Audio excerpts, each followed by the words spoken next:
All right, so I think there's a lot of confusion just due to marketing out there. There are so many marketing companies that want you to get the idea that their product is healthy because they know that people in general want to be healthy and they want to make it as easy for you as possible to buy their things. So, things are marked with things like natural or fat-free or sugar-free or different things like this. And it's easy to fall into a trap where things are not as healthy as what they should be. So when we're looking at ingredients, and all natural does not necessarily mean that something is healthy.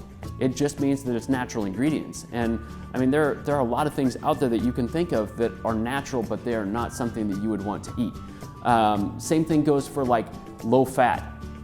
We got on the low fat craze starting in the 60s and 70s.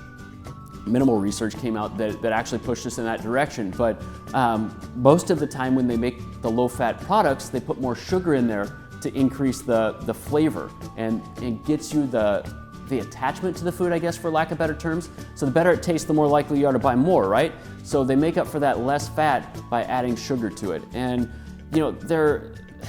marketers are crafty. They know that you look out for things. They know that you see things that aren't good for you. For example, high fructose corn syrup. It's not the healthiest thing.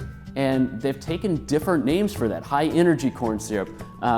They've named it multiple different things to confuse you, to make it more difficult for you to know what's in it. So it is very important to look at ingredients, and if you don't know what it is, look it up.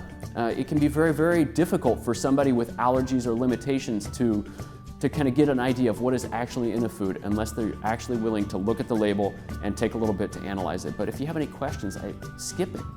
If you don't know what is actually in it, it's probably not something that's going to be good for you anyway. If you look at an apple, it's an apple. If you look at a piece of meat, it's a piece of meat. You can tell what the ingredients are. And when we start throwing a bunch of things together and they're ingredients that you can't pronounce or you don't know what they are, chances are they're not as good for you as what they should be.